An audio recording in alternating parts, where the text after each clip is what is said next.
प्रिय विद्यार्थियों, आप सभी का आज की कक्षा में स्वागत है।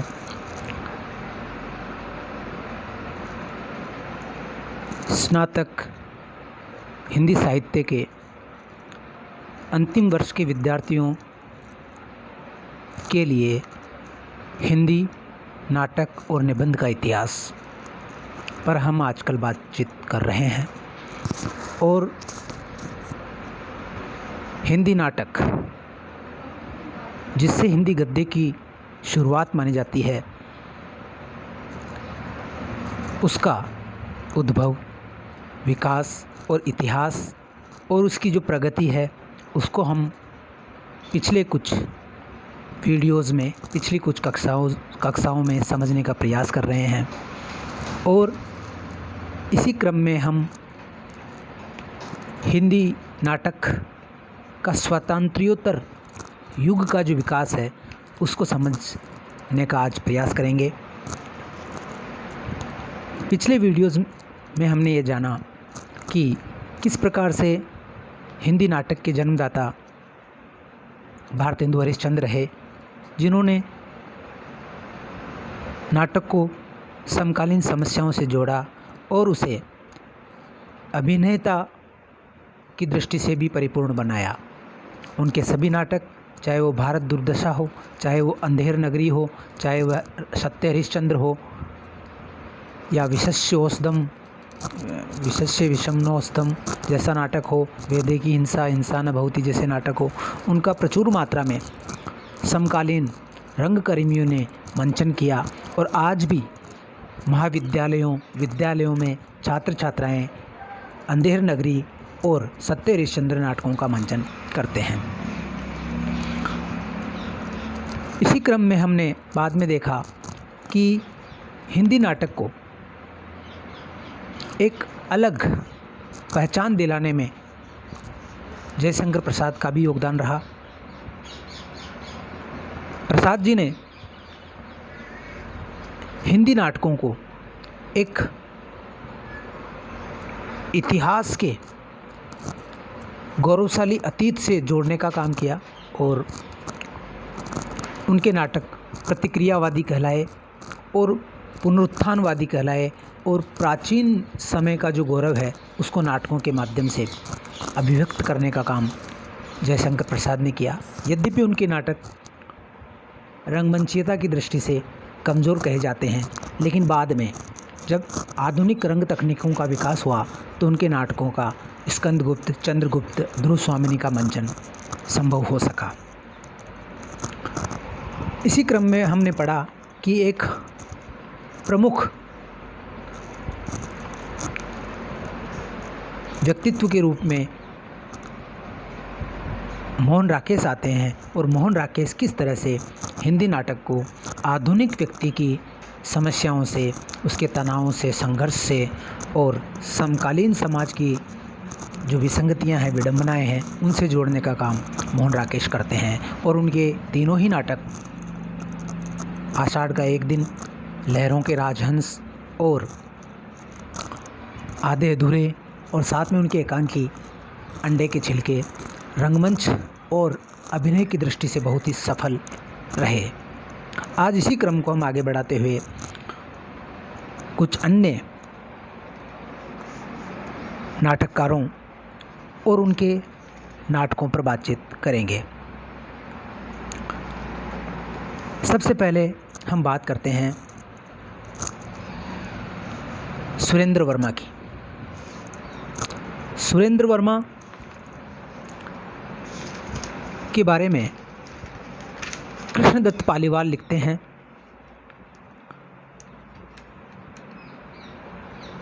कि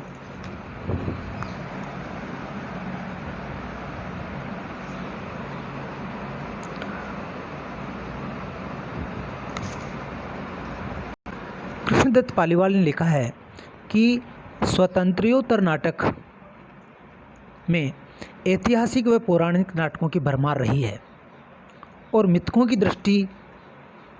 में दृष्टि की आधुनिकता हीरे की भांति रगड़ खाकर चमक उठी है। इस ये जो मिथकीय दृष्टि है और उसमें आधुनिकता का किस प्रकार से संयोजन किया है, इसमें सुरेंद्र वर्मा का नाम महत्वपूर्ण है। सुरेंद्र वर्मा के नाटकों में छोटे सैयद, बड़े सैयद, आठवां सर्ग, द्रौपदी महत्वपूर्ण है। आठवां सर्ग जो नाटक है उसमें सत्ता और साहित्यकार के बीच चलने वाला अंतर्द्वंद और तनाव अभिव्यक्त हुआ है। और इसमें ये बताया गया है इस नाटक में, आठवां सर्ग में, कि कला क्षेत्र में श्लील और अश्लील और लेख की अभिव्यक्ति की स्वतंत्रता के क्या मायने होते हैं। इसी तरह से सुरेंद्र वर्मा के नाटकों का मूल्यांकन करते हुए डॉक्टर हरदयाल ने लिखा है कि स्वातंत्र्योत्तर नाटककारों की पीढ़ी में खूब सक्रिय रहने वाले नाटककारों में सुरेंद्र वर्मा का नाम महत्वपूर्ण है। 1972 में द्रौपदी शीर्षक नाटक से नाट्य रचना का आरंभ करने के बाद वे निरंतर नाट्य रचना करते रहे हैं और उनके नाटक बराबर मंचित भी होते रहे हैं।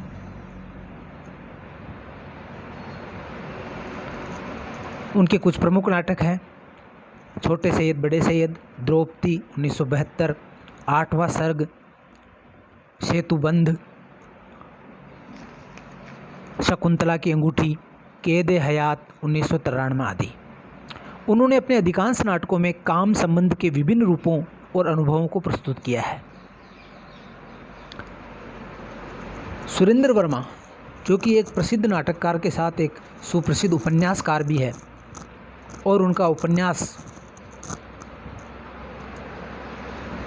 जिसका नाम है मुझे चांद चाहिए बहुत अधिक प्रसिद्ध हुआ, और उसमें भी एक नारी की जो आधुनिक चेतना है, उत्तर आधुनिक दृष्टि है, उससे संपूर्ण नारी समस्या को उन्होंने देखने का प्रयास किया है। तो उनके नाटकों में नारी जो आती है वह उत्तर आधुनिक दृष्टिकोण से प्रभावित है। सुरेंद्र वर्मा स्त्री का अस्तित्व माँ, बहन, पत्नी और सहचरी के रूप में तलाशने के बजाय स्त्री के रूप में ही तलाशना उचित समझते हैं। बात करें उनके नाटक द्रौपदी की, तो द्रौपदी नाटक में ये देखने में आता है कि उसकी जो नायिका है वो सुरेखा है, और सुरेखा का पति मनमोहन खंडित व्यक्तित्व वाला है। उसकी व्यक्तित्व की एक संपूर्ण तस्वीर नहीं बन पाती है। कभी वह अनैतिक व्यवहार करता है, कभी उसका व्यवहार बहुत महत्वाकांक्षी होता है, कभी वह अर्थलोलुप की भांति कार्य करता है, और कभी वह बहुत अधिक कामुकता दर्शाता है, तो कभी आत्मान्वेषण की प्रवृत्ति भी वह दर्शाता है। इस तरह उसके 5 रूप, उसी एक व्यक्तित्व के ही 5 रूप 5 पतियों के रूप में विभाजित है, और सुरेखा के लिए ये उसके जो 5 खंडित व्यक्तित्व है वो ही 5 पति बन जाते हैं। इस तरह से द्रौपदी नाटक वास्तव में आधुनिक परिवार, आधुनिक स्त्री और आधुनिक दाम्पत्य जीवन की विसंगतियों का दस्तावेज बन जाता है, और अपनी संवेदना में यह नाटक मोहन राकेश जी के आधे अधूरे नाटक के करीब पहुंच जाता है। सुरेंद्र वर्मा के नाटकों में स्त्री मूक गुड़िया की भांति जीवन की अवहेलना करके अपनी समस्त सूक्ष्म भावनाओं को तिलांजलि देने वाली नायिका नहीं है, बल्कि वह सवाल खड़े करने वाली और आधुनिक मनोवैज्ञानिक संदर्भों के अनुसार बात करने वाली स्त्री हो जाती है। और इस तरह से हम देखते हैं कि उनके अन्य नाटक जैसे छोटे सैयद, बड़े सैयद का कथानक मुग़ल सम्राट मोहम्मद शाह के समय में सैयद बंधुओं की राजनीति पर आधारित होने के कारण ऐतिहासिक नाटक की श्रेणी में आता है। इस नाटक के माध्यम से उन्होंने समकालीन राजनीति की अस्थिर, टुच्ची और षड्यंत्रों से भरी कुटिल और स्वार्थपूर्ण स्थिति का चित्रण किया है। और उस समय की, मोहम्मद शाह के समय की जो राजनीति है वह हमारे वर्तमान समय की राजनीति को प्रतिबिंबित करती जान पड़ती है, और इसी में इस नाटक की सार्थकता है। इसी तरह से एक अन्य नाटक है कालिदास पे उन्होंने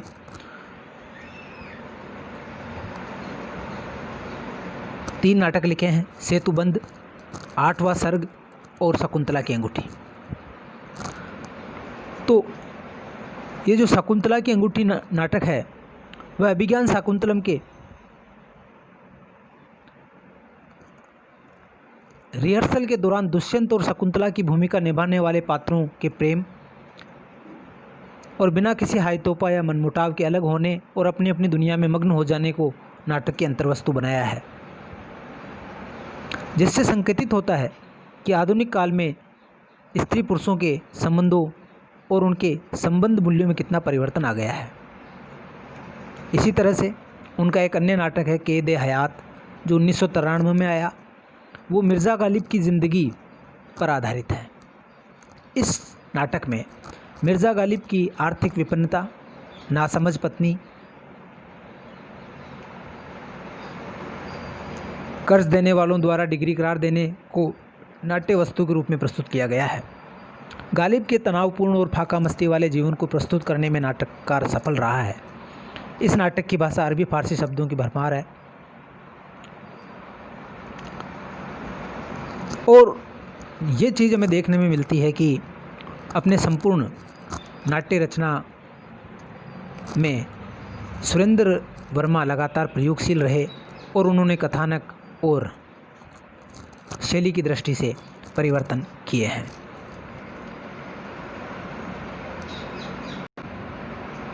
सुरेंद्र वर्मा के अतिरिक्त स्वातंत्र्योत्तर हिंदी नाटक को गति देने वालों में दया प्रकाश सिन्हा का नाम भी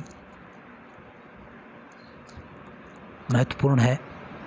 दया प्रकाश सिन्हा एक आईएएस अधिकारी रहे और आईएएस अधिकारी रहने के दौरान तथा उसके बाद उन्होंने बाद भी सेवानिवृत्त होने के बाद भी वो नाटक, रंगमंच और निर्देशन से जुड़े रहे। वह स्वयं एक अच्छे इतिहासकार, एक अभिनेता, नाट्य निर्देशक और नाटककार के रूप में जाने जाते हैं। उनका एक नाटक है कथा एक कंस की। कथा एक कंस की हमारा जो पुरुष सत्तात्मक समाज है, पितृसत्तात्मक समाज है, जिसमें मर्द होना एक उपलब्धि माना जाता है, उस पर यह नाटक चोट करता है और पुरुषत्व की या मर्दानगी की सदियों से चली आ रही परिभाषा, जैसे हिंसक होना, वध करना, देश में आके हथियार उठा लेना, निर्बर्म और कठोर होना, ये पुरुषत्व के गुण परंपरा के रूप में मिले हैं। इन पर यह नाटक चोट करता है और ये बताता है कि इसी प्रवृत्ति के कारण, इसी पुरुष सत्तात्मक प्रवृत्ति के कारण एक साधारण सा मनुष्य अपने पिता उग्रसेन की उग्र परवरिश के कारण एक किस प्रकार से कंस जैसे क्रूर व्यक्ति में बदल जाता है। एक साधारण सा बच्चा बचपन से ही ऐसी ट्रेनिंग मिलने के कारण किस तरह से कंस बन जाता है और वह अति महत्वाकांक्षा जो उसको बचपन में कूट कूट कर उसमें भरी जाती है, वो उसको भगवान बनने के लिए प्रेरित करती है और उसका ये भगवान बनना किस तरह से समकालीन आम जनता के लिए दुख का कारण बन जाता है, प्रताड़ना का कारण बनता है। तो इस कथा में, कथा एक कंस की नाटक में, आपको मैं इस नाटक का लिंक भी व्हाट्सएप पे शेयर करूँगा, व्हाट्सएप ग्रुप में शेयर करूँगा। आप इस नाटक को यूट्यूब पर देख सकते हैं, बहुत अच्छा नाटक है। तो इसमें, इस नाटक में ये बताया गया है कि जैसे पुरुषवादी जो हमारे संस्कार हैं, उसी के कारण इस प्रकार के नायक, इस तरह के जो पात्र हैं वो हमारे साहित्य में और इतिहास में हुए हैं, जैसे कि कंस।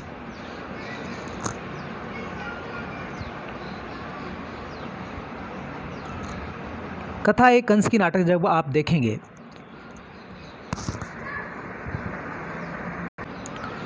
तो आप उसमें देखेंगे कि इस नाटक में जो नाट्य वस्तु है उसका आधार कंस की मानवीय संवेदनाएं हैं। वह कंस जिसे बचपन में उसके पिता उसे कठोर बनने की नसीहत देते हैं, एक राजकुमार जैसा जीवट व्यक्तित्व उसमें देखने की अभिलाषा रखते हैं। वह कंस जो बचपन में वीणा को पसंद करता था, संगीत और गायन को पसंद करता था, उसके हाथ से वीणा छीनकर उसके पिता तलवार थमा देते हैं।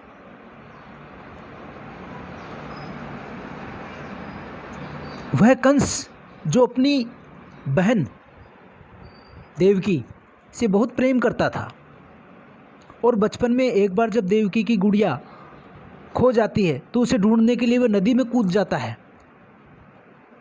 उस कंस में उसके पिता इतना राजमोह और महत्वाकांक्षा भर देते हैं कि वह बड़ा होकर के सिंहासन बचाने के लिए अपनी बहन का ही दुश्मन बन बैठता है और अपने बहन के मासूम बच्चों का वध, उनको ख़त्म करने तक का काम वो करता है।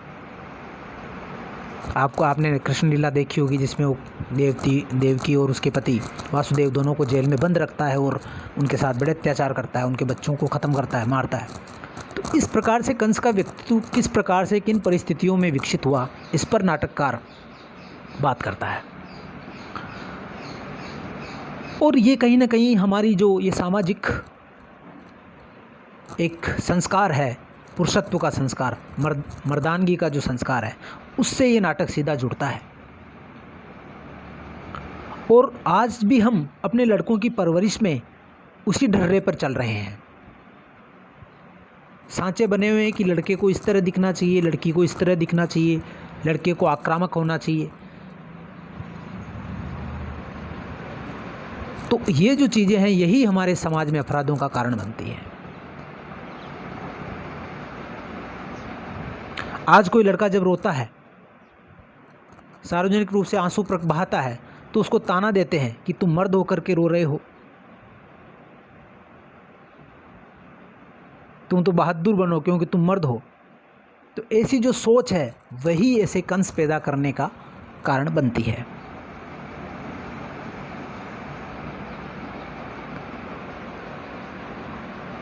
तो ये नाटक समकालीन जो हमारी पुरुष सत्तात्मक व्यवस्था है, एक सामंती सोच है, उस पर बहुत ही क्रूर, बहुत ही मार्मिक व्यंग्य ये नाटक करता है। और कंस जैसे क्रूर व्यक्ति के बचपन की कहानी हम इस नाटक के माध्यम से देखते हैं तो हमें उसके ऊपर दया आती है कि वो ऐसा क्यों बन गया।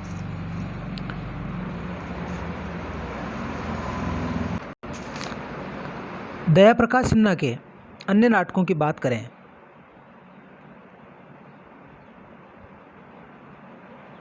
तो उनका एक महत्वपूर्ण नाटक है सीढ़ियाँ। इसमें उन्होंने सीढ़ियाँ नाटक में कुदीसिया बेगम और जावेद की प्रेम कथा के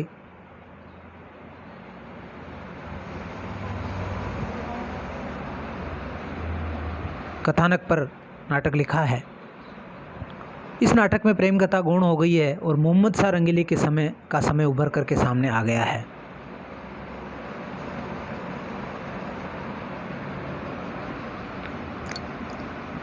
इसी तरह से उनका एक अन्य नाटक है इतिहास चक्र। इतिहास चक्र एक महत्वपूर्ण नाटक है जो ये बताता है कि इतिहास खुद को दोहराता है, एक चक्र के रूप में समय बार बार घटनाओं की पुनरावृत्ति करता है। नाटक ये दिखाता है, ये एक प्रतीकात्मक नाटक है।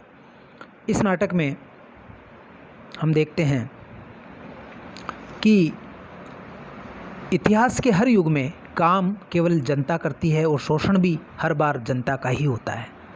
मनुष्य के स्वार्थ और हिंसा वृत्ति पर अचूक प्रहार हास्य और व्यंग्य के माध्यम से ये नाटक इतिहास चक्र करता है।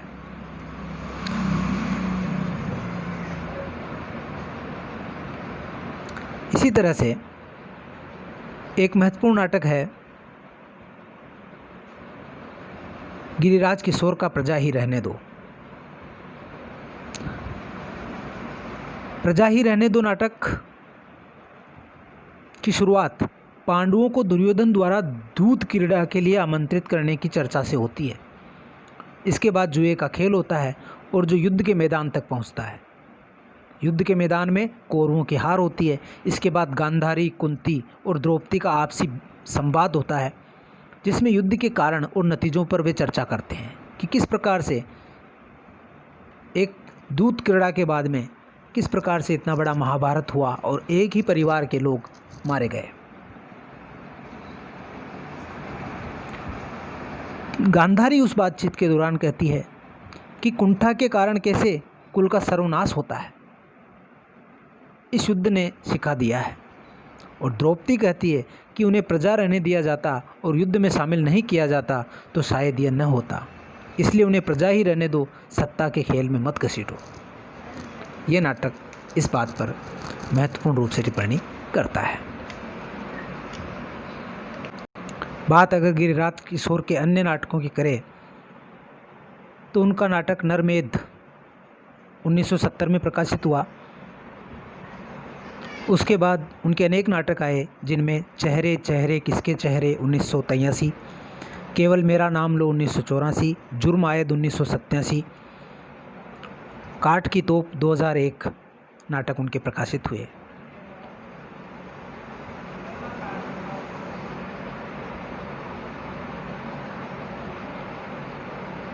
चेहरे चेहरे किसके चेहरे में व्यवस्था की निरंकुशता और जनता की पीड़ा को व्यंजित किया गया है।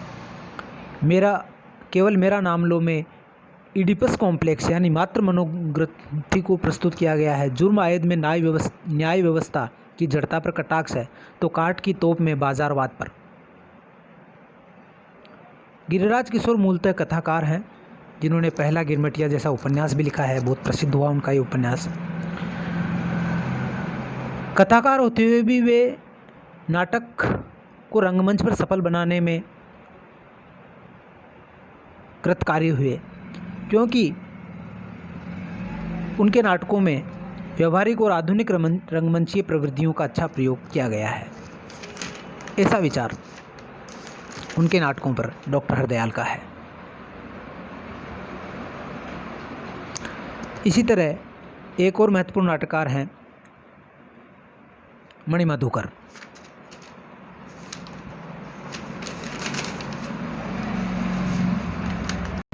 मणिमधुकर ने 7वें-8वें दशक में नाटक लिखना शुरू किया और समकालीन सिद्धांतहीनता, अवसरवादिता, सरलीकरण और बौद्धिक दिवालियेपन ने नाटक को किस तरह से प्रभावित किया है, ये हमें मणिमधुकर के नाटकों में देखने को मिलता है। उनके प्रमुख नाटक हैं बुलबुल सराय, खेला पोलमपुर और रसगंधर्व। रसगंधर्व नाटक में मणिमधुकर ने प्रतीकात्मक शैली का प्रयोग किया है और ये लोकधर्मी नाटक है। इसमें कोई क्रमबद्ध कथा नहीं है, लेकिन फिर भी ये नाटक सामाजिक, राजनीतिक और नैतिक विसंगतियों का लेखाजोखा प्रस्तुत करता है। इसके पात्र भी प्रतीकात्मक है, जैसे अ, ब, स, लेखक, अफसर, संतरी, युवती। और ये नाटक धारा नगरी के पौराणिक ऐतिहासिक संदर्भों से भी जुड़ जाता है। और सार रूप में कहें तो इस नाटक में व्यवस्था और तंत्र के बीच में अकेले पड़ गए आदमी की नियति पर टिप्पणी की गई है।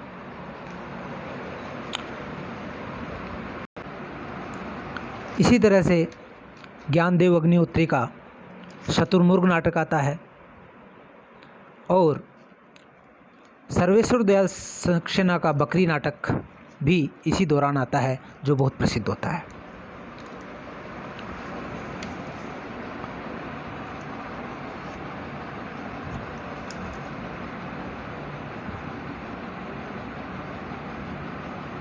सर्वेश्वर दयाल सक्सेना के नाटक बकरी में ये दिखाया गया है कि किस तरह से समकालीन राजनीतिक मंच पर गांधी जी की बकरी के नाम पर भोली भाली जनता को राजनेता किस तरह से ठगते हैं, उस प्रपंच को इस नाटक में दिखाया गया है। इस नाटक की कथानक इस प्रकार से है कि इसमें 3 व्यक्ति हैं जो डकैत प्रवृत्ति के हैं। उनके नाम है दुर्जन सिंह, करमवीर और सत्यवीर। ये डकैत अपनी पुरानी डकैती का धंधा छोड़ करके नए ढंग की ठगी करने की योजना बनाते हैं। इस योजना के अनुसार ये गांव में गरीब व्यक्ति की बकरी दीवान के द्वारा चोरी करवा देते हैं और आम जनता को मूर्ख बनाने के लिए कहने लगते हैं कि ये तो गांधी जी की बकरी है, ये तो बड़ी पवित्र बकरी है, इसको माला पहनाओ। और उस बकरी के नाम से वो आम जनता से, भोली भाली जनता से दान लेना शुरू कर देते हैं और जनता भी उल्लू बन करके गांधी जी के नाम से ही भावनाओं में बह करके उस बकरी के नाम पे दान देना शुरू करती है। और अशिक्षा किस प्रकार से लोगों को राजनीति के ठगों का शिकार बनने के लिए मजबूर कर देती है, इसको इस बात में दिखाया गया है। और अशिक्षा के खिलाफ शिक्षा की अलग जगाने का काम ये नाटक आज भी कर रहा है। इसका खूब मंचन होता है और स्कूलों कॉलेजों के बच्चे इस नाटक का पर्याप्त मात्रा में सभी जगह मंचन करते हैं। सर्वाधिक मंचन होने वाले नाटकों में से एक है बकरी। इसी तरह से अन्य नाटककारों में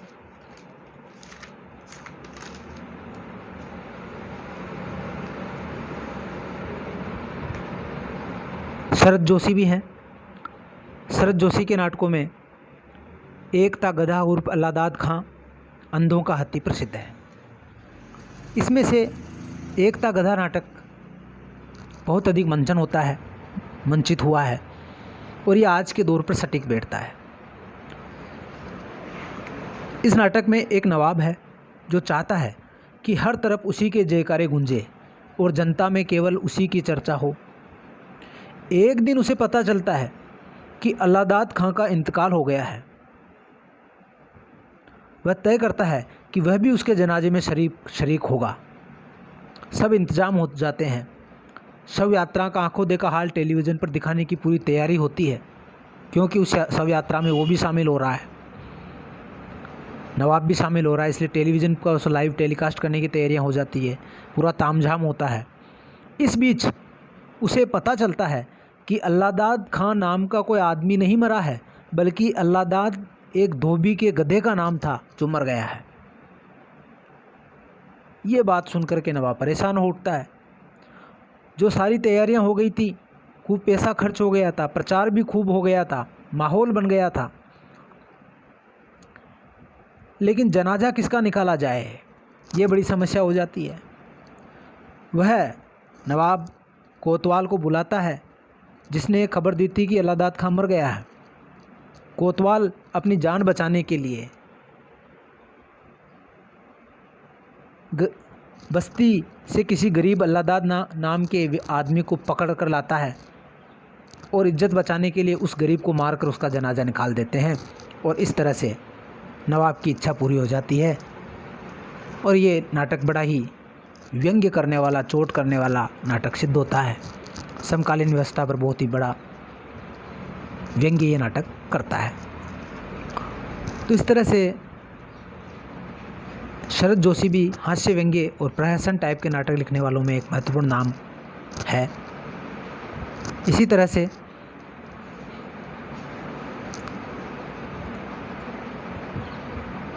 श्रीमती कुसुम कुमार भी एक प्रसिद्ध नाटककार हैं।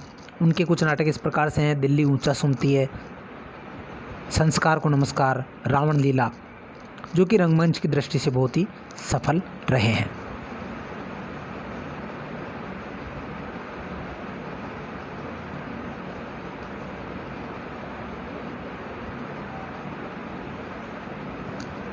तो विद्यार्थियों, आज हमने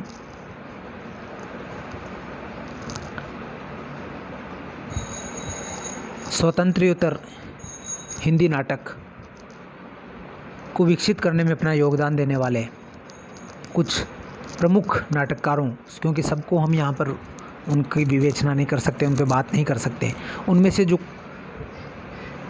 खास जो नाटककार हैं उनकी हमने आज चर्चा की। आज का पाठ यहीं समाप्त होता है। पढ़ते रहिए, क्योंकि लर्निंग ही ज़िंदगी है। आप सबको मेरी ओर से शुभकामनाएं। धन्यवाद। जय हिंद, जय भारत।